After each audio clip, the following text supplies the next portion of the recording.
Quand je parle du système Piano-Well, j'aime insister sur le fait qu'il s'agit d'un savoir vécu.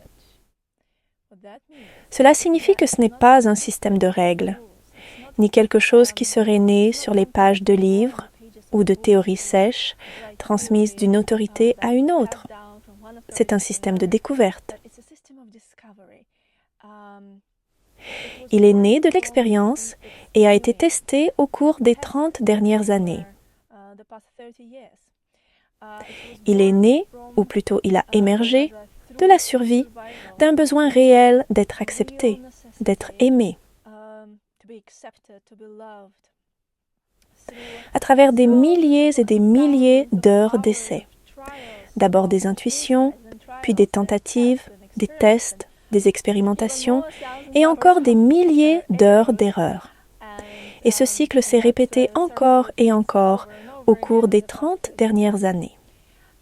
Et bien sûr, j'ai enseigné ces 20 dernières années, ce qui a aussi affiné tout ce savoir à travers les erreurs commises par mes élèves.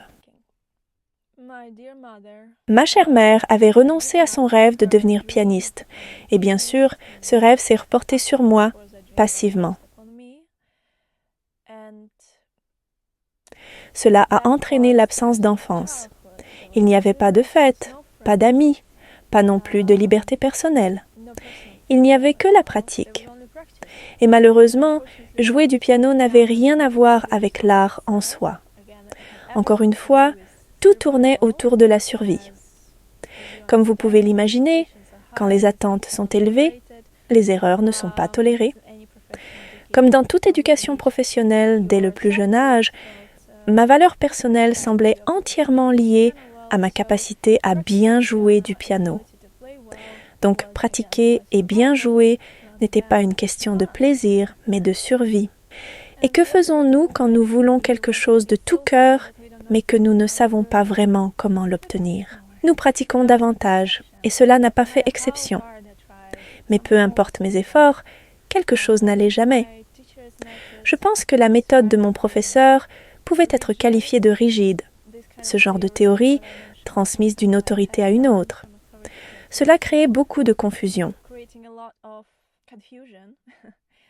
Parfois, tout semblait purement mécanique, et la plupart du temps, c'était vraiment nocif, physiquement, émotionnellement et mentalement. Et on me disait constamment de pratiquer davantage, de corriger ma technique ou simplement de me détendre. Mais personne ne pouvait vraiment m'expliquer comment faire.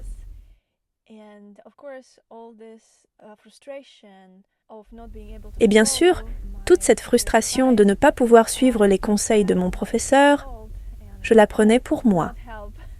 Et cela n'aidait pas du tout dans le mode survie dans lequel je vivais déjà chez moi. Je crois qu'à l'âge de 13 ans, sans personne vers qui me tourner, j'ai commencé à poser des questions à mon intuition. J'ai commencé à chercher les réponses en moi plutôt qu'à l'extérieur. Et la plupart des idées me venaient d'une manière que, même aujourd'hui, je ne peux pas expliquer.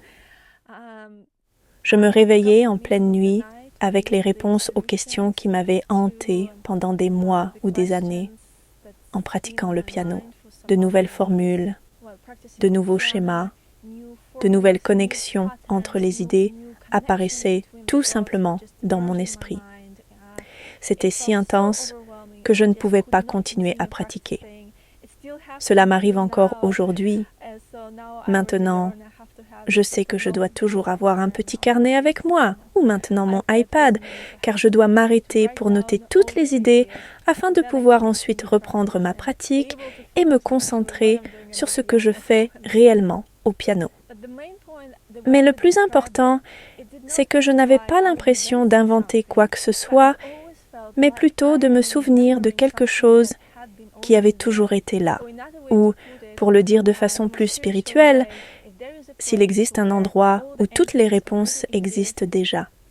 Par le son, d'une certaine manière, j'ai réussi à me connecter à cette vibration et à recevoir instantanément toutes ces informations. Pendant de nombreuses années, je dirais au moins 15, j'ai gardé toutes ces intuitions pour moi. Je les écrivais simplement dans mes carnets, les testant pendant des milliers d'heures à travers des centaines de pièces différentes. Ce qui m'a vraiment inspirée, c'est que lorsque je suis entrée au conservatoire de Moscou, nous devions étudier les grands pédagogues.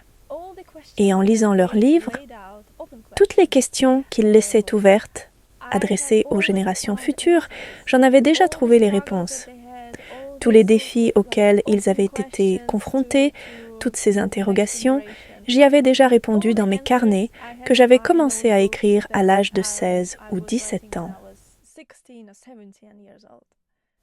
Et étant moi-même et ayant été élevée d'une certaine manière, avec une très faible estime de moi, malgré toutes ces découvertes, je ne me sentais toujours pas digne. Je doutais encore de moi. Je n'arrivais pas à croire que tout cela était réel. Et bien sûr, quand j'ai commencé à enseigner et que j'ai vu mes élèves obtenir exactement les mêmes résultats, une partie de moi n'a pas été surprise. Mais une grande partie de moi a ressenti une immense fierté. Et cela a été véritablement une preuve concrète que tout ce que j'avais en tête était réel, existait dans le monde et fonctionnait. Et j'espère sincèrement que vous aurez un jour l'opportunité de vivre vous-même l'œuvre de ma vie jusqu'à présent et de faire ces découvertes incroyables en suivant cet enseignement.